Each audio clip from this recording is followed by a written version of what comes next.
On such statement, no discussion shall be allowed. Yes. Members may be permitted to ask questions, clarifications for the purpose of eliciting further information. ಅಷ್ಟು ಬಿಟ್ರೆ ನಿಮ್ಗೆ ಏನು ಅವಕಾಶ ಇಲ್ಲ ರೀ. ಯಾಕೆ ಸುಮ್ಮನೆ ನೀವು ರೂಲ್ ಒಂದ್ ನಿಮಿಷ ಕೂತ್ಕೊಳ್ಳಿ. ನಾನು ಅದನ್ನೇ ಹೇಳಿದ್ದು ಮಾನ್ಯ ಅಧ್ಯಕ್ಷರೇ, ಸದನದ ನಿಯಮಾವಳಿಯ ಪ್ರಕಾರ ಮಂತ್ರಿಗಳು ಸೋಮೋಟೋ ಸ್ಟೇಟ್ಮೆಂಟ್ ಮಾಡಿದ ನಂತರ ಚರ್ಚೆಗೆ ಅವಕಾಶ ಇಲ್ಲ ಅನ್ನೋದು ನಂಗೆ ಗೊತ್ತಿದೆ. ನಾವು ಚರ್ಚೆ ಕೊಡಿ ಅಂತ ಕೇಳ್ತಾನೆ ಇಲ್ಲ. ಕ್ಲಾರಿಫಿಕೇಶನ್ಗೆ ಕೆಲವು ಪ್ರಶ್ನೆಗಳನ್ನು ಕೇಳಬೇಕು ಅಂತ ವಿರೋಧ ಪಕ್ಷದ ನಾಯಕರು ನಿಂತಾಗ ನೀವು ಅದಕ್ಕೆ ದಯಮಾಡಿ ಅಲೋ ಮಾಡಬೇಕು. ನೀವು ಸ್ಟೇಟ್ಮೆಂಟ್ ಮಾಡಿ ಸರ್, ಸ್ಟೇಟ್ಮೆಂಟ್ ಮಾಡಿ. ನಾನು ಮಾತಾಡ್ತಿರ್ಬೇಕಂತ ದಯಮಾಡಿ ಅಲೋ ಮಾಡಿ. ಈಗ ಕ್ವೆಶ್ಚನ್ ಅವ್ರ ಮುಗಿಲಿ, ಕ್ವೆಶ್ಚನ್ ಅವ್ರ ಮುಗಿಲಿ, ಏನಿಲ್ಲ ಕ್ವೆಶ್ಚನ್ ಅವ್ರ ಮುಗಿಲಿ,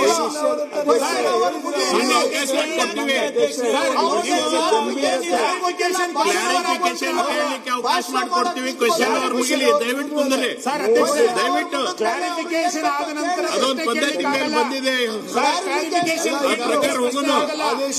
ನೀವು ಸ್ಟೇಟ್ಮೆಂಟ್ ಮಾಡಿದ ನಂತರ ಕ್ಲಾರಿಫಿಕೇಶನ್ ಕೇಳಬೇಕು, ಆಮೇಲೆ ಕ್ಲಾರಿಫಿಕೇಶನ್ ಕ್ವಶನ್ ಅವರ್ ಆಮೇಲೆ 3 ಜನ ಸತ್ತೋಗಿದ್ದಾರೆ, ಆಮೇಲೆ ಕ್ವಶನ್ ಅವರ್ ನಡೆಸಿ. ಸರ್ಕಾರ 3 ಜನ ಕೊಂದ ನಂತರ ಏನ್ ಪ್ರಶ್ನೋತ್ತರ ನಡೆಸ್ತೀರಿ ನೀವು? ನಿಮ್ಗೆ ಏನ್ ಪ್ರಶ್ನೋತ್ತರ ನಡೆಸ್ತೀರಿ? ಬರೀ ರಾಜಕೀಯ ಬೇಕು. ರಾಜಕಾರಣ ನಾವು ಮಾಡಿದ್ದಲ್ಲ, ನೀವು ರೈತರಿಗೆ ಕೊಂದಿದ್ದು ನೀವು. ಕ್ಲಿಯರ್ ಆಗಿ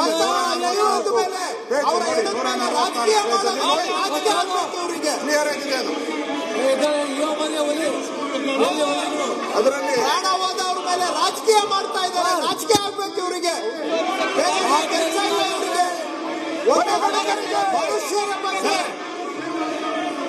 ಮನುಷ್ಯರ ಬಗ್ಗೆ ಗೌರವ ಇಲ್ಲ. ಅಧ್ಯಕ್ಷರೇ, ನಾನು ಓದ್ತೀನಿ ನೋಡಿ. ವಿಧಾನಸಭಾ ಅಧ್ಯಕ್ಷರು ಅನುಮತಿ ಪಡೆದು ಸಾರ್ವಜನಿಕ ಮಹತ್ವದ ವಿಷಯದ ಮೇಲೆ ಹೇಳಿಕೆ ನೀಡಬಹುದು. ಅಂತ ಹೇಳಿಕೆಯ ಮೇಲೆ ಯಾವುದೇ ಚರ್ಚೆಗೆ ಅವಕಾಶವಿರತಕ್ಕದ್ದಲ್ಲ. ಆದರೆ ರಾಜ್ಯಕ್ಕೆ ಸಂಬಂಧಿಸಿದಂತ ಹೆಚ್ಚಿನ ಮಾಹಿತಿ ಪಡೆಯುವ ಉದ್ದೇಶಕ್ಕಾಗಿ ಪ್ರಶ್ನೆಗಳನ್ನು ಕೇಳಲು ಸದಸ್ಯರಿಗೆ ಅನುಮತಿ ನೀಡಬಹುದು ಅಂತ ಇದೆ. ಅನುಮತಿ ಕೊಡಬಹುದು. ನಾವು ಅನುಮತಿಯನ್ನು ತಾವು ಕೊಡಬಹುದು. ಪುಸ್ತಕದಲ್ಲಿ ನಿಯಮ ಪ್ರಕಾರ ಮಾಡಕ್ ಬರಲ್ಲ. ಸರ್, ಸರ್ಕಾರನೇ ನಾವೇ ಎನ್ಕೌಂಟರ್ ಮಾಡಿದ್ರಿ ಅಂತ ಹೇಳ್ಬಿಡಿ, ಬಿಟ್ಬಿಡಿ. ನನಗೆ ಹೇಳ್ಬಿಡ್ಲಿ, ಸರ್ಕಾರನೇ ನಾವೇ ಹೇಳಿದ್ರಿ ಎನ್ಕೌಂಟರ್ ಮಾಡಕ್ಕೆ ಅಂತ ಹೇಳ್ಬಿಡ್ಲಿ, ಬಿಟ್ಬಿಡ್ಲಿ. ನಾಚಿಕೆ ಆಗಲ್ಲ ಅವ್ರಿಗೆ. ತಮಿಳುನಾಡು ಮುಖ್ಯಮಂತ್ರಿ ಸ್ಟೇಟ್ಮೆಂಟ್ ಮಾಡ್ತಾರೆ ಅಂದ್ರೆ ಅದಕ್ಕೆ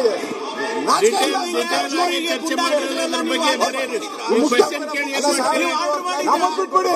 ತಮಿಳುನಾಡು ಮುಖ್ಯಮಂತ್ರಿ ಸ್ಟೇಟ್ಮೆಂಟ್ ಮಾಡ್ತಾರೆ, ನಾಚಿಕೆ ಆಗಲ್ಲ, ಖಂಡನೆ ಅಂತ ಹೇಳ್ತಾರೆ. ಸರ್ಕಾರಕ್ಕೆ ಮಾನಮರ್ಯಾದೆ ಇದೆಯಾ? ಮಾನಮರ್ಯಾದೆ ಇದೆಯಾ ಸರ್ಕಾರಕ್ಕೆ? ಸ್ಟೇಟ್ಮೆಂಟ್ ಮಾಡ್ಬೇಕಾಯ್ತು, ಅವರು ಹೇಳ್ಬೇಕಾಯ್ತು. ಪರಿಹಾರ ಏನು ಕೊಡ್ತೀರಿ ಅವ್ರಿಗೆ? ನ್ಯಾಯಾಂಗ ತನಿಖೆ ಮಾಡ್ತೀವಿ ಏನಂತ ಹೇಳ್ಬೇಕಾಯ್ತು. ಓದಿದ್ರು ಬಿಟ್ಟು ಅದರಲ್ಲಿ ನೋಡಿ, ಅವ್ರ ಸ್ಟೇಟ್ಮೆಂಟ್ ಏನ್ ಹೇಳಿದ್ದಾರೆ ಅಂದ್ರೆ ಅವ್ರ ಮೇಲೆ ಮೊದಲು ಕೇಸ್ ಏನೂ ಇರಲಿಲ್ಲ ಅಂತ ಹೇಳಿದ್ದಾರೆ. ಸ್ಟೇಟ್ಮೆಂಟ್ ಅಲ್ಲಿ ಅವನ ಮೇಲೆ ಯಾವುದೇ ಹಿಂದೆ ಕೇಸ್ ಇರಲಿಲ್ಲ ಅಂತ ಹೇಳಿದ್ದಾರೆ. ಏಕಾಏಕಿ ಹಂಗೆ ಕಳ್ಳಾಗೋತಾನೆ ಅವನು.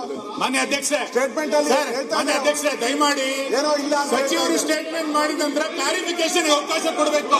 ನಿಮ್ಮ ನಿಯಮದಲ್ಲೇ ಇದೆ, ನಿಮ್ಮ ನಿಯಮದಲ್ಲೇ ಇದೆ, ಕ್ಲಾರಿಫಿಕೇಶನ್ ಅವಕಾಶ ಕೊಡಲಿಲ್ಲ ಅಂದ್ರೆ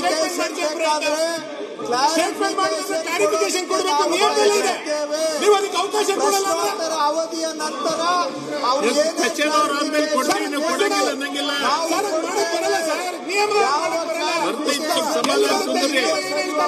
ಇಲ್ಲ.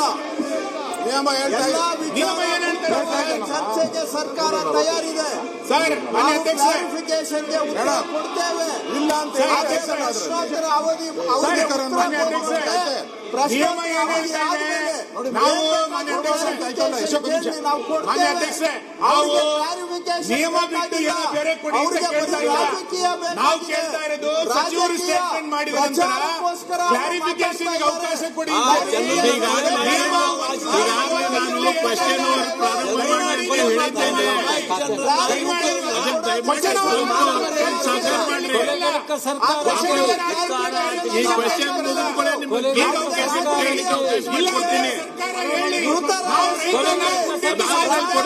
ಈ ಸರ್ಕಾರದ ಆದ್ಯತೆ ರೈತರಿಗೆ ಗುಂಡಿಡೋದೆ ರಾಜ್ಯ ಬೇಕಾದ್ರೆ ಹೇಳಿ, ನಮ್ದೇನ್ ತೊಂದ್ರೆ ಇಲ್ಲ. ಈ ಸರ್ಕಾರ ರಾಜ್ಯದ ರೈತರಿಗೆ ಕೊಟ್ಟಿರಲ್ಲ. ನೀವು ಬಿಡಿಗಿರಲ್ಲಿ ಲಾಠಿ ಚಾರ್ಜ್ ಮಾಡ್ತೀರಿ, ಅವ್ರ ಮೇಲೆ ಕೊಲೆ ಮೊಕದ್ದಮೆ ದಾಖಲಿಸ್ತೀರಿ, ಇಲ್ಲಿ ಎನ್ಕೌಂಟರ್ ಮಾಡ್ತೀರಿ, ವಿದ್ಯಾರ್ಥಿಗಳಿಗೆ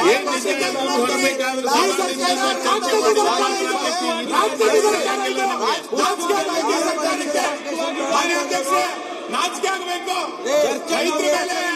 ರೈತರ ಮೇಲೆ ಗುಂಡೆ ಹಾಕ್ತಿರಲ್ಲ, ನಾಚಿಕೆ ಆಗಬೇಕು ಸರ್ಕಾರಕ್ಕೆ. ದಯಮಾಡಿ ಸಹಕರಿಸ್ರಿ. ದಯಮಾಡಿ ಕ್ಲಾರಿಫಿಕೇಶನ್ ಅವಕಾಶ ಕೊಡ್ತೀವಿ, ನಿಮ್ಗೆ ಕ್ಲಾರಿಫಿಕೇಶನ್ ಕೊಡ್ತೀವಿ. ಕೊಡಿ, ಕಾರ್ಪೊರೇಷನ್ ಕೊಡಿ. ಕ್ವಶನ್ ಅವರ್ ಆದ್ಮೇಲೆ ಕೊಡ್ತೀವಿ. ಸ್ಪ್ಲಿಟ್ ಆಗಲ್ಲ. ಕ್ವಶನ್ ಅವರ್ ಆದ್ಮೇಲೆ ಮುಗಿದೋಯ್ತು ಅದು. ಈ ಸಬ್ಜೆಕ್ಟ್ ಕ್ವಶನ್ ಅವರ್ ಆದ್ಮೇಲೆ ತಗೊಳಕ್ಕೆ ಬರಲ್ಲ. ನಾವು ಕ್ಲಾರಿಫಿಕೇಶನ್ ಅಷ್ಟೇ ಕೇಳೋದು. ಚರ್ಚೆಗೆ ಅವಕಾಶ ನಾವು ಕೇಳ್ತಾ ಇಲ್ಲ. ಚರ್ಚೆಗೆ ಅವಕಾಶ ಬೇಡ. ನಾನು ಕ್ಲಾರಿಫಿಕೇಶನ್ ಕೇಳ್ತೀನಿ. ಕ್ಲಾರಿಫಿಕೇಶನ್ಗೆ ಅವಕಾಶ ಕೊಡ್ಲಿ ಸರ್ಕಾರ ಅಷ್ಟೇ.